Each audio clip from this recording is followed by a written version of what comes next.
উপস্থিতি আপনারা জানেন দীর্ঘ 16 বছরের জুলুম নির্যাতন নিষ্পেষণের শেষে ফ্যাসিবাদের কবর রচনা করার মধ্য দিয়ে জুলাইয়ের বিপ্লবের মধ্য দিয়ে আমরা একটি নতুন বাংলাদেশ পেয়েছি। কিন্তু আজকে আমরা দেখতে পাচ্ছি ফ্যাসিবাদের দূষণরা, ভারতের দাবিদাররা বাংলাদেশের এই অভ্যুত্থানকে নিয়ে, বাংলাদেশের এই স্বাধীনতাকে নিয়ে, বাংলাদেশের এই বিপ্লবকে নিয়ে নতুন করে ষড়যন্ত্রে লিপ্ত হয়েছে।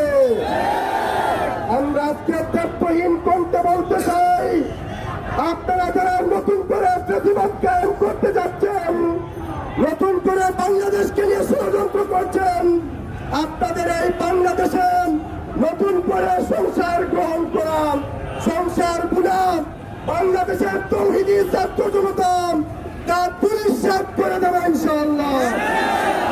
আমরা তথ্যহীন কণ্ঠে সরকারের কাছে তথ্য আহ্বান জানাতে চাই, দীর্ঘ 16 বছরের ফ্যাসিস্ট সরকারকে আমরা ক্ষমতা থেকে নামাতে কুণ্ঠাবোধ করি নাই।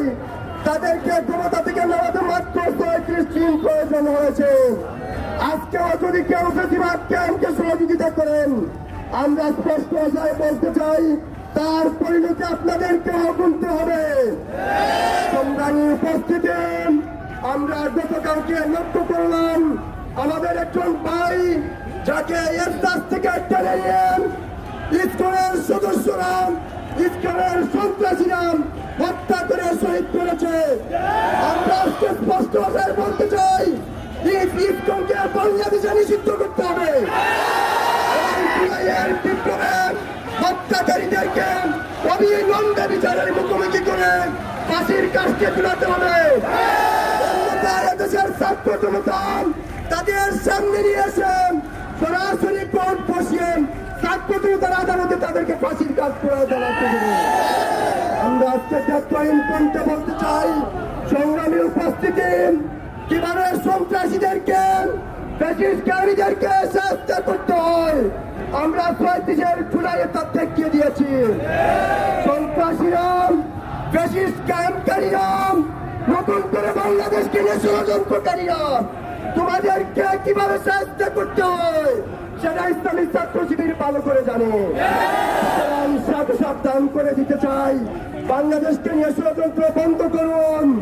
বাংলাদেশকে নিয়ে নতুন করে আপনাদের এখানে বসবাসের স্বপ্ন বন্ধ করুন।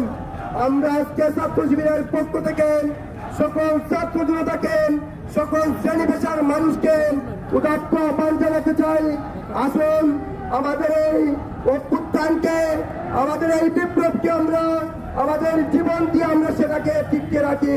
সে উদাত্ত আহ্বান জানাচ্ছি। সংগ্রামী উপস্থিতি, আপনাদের সাথে আবারও আমাদের দেখা হবে রাজপথে স্লোগান ইনশাআল্লাহ।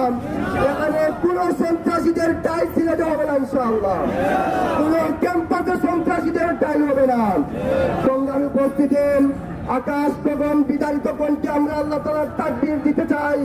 সবাই সমুস্বরে আমরা তাকবীর দিব। নারে তাকবীর।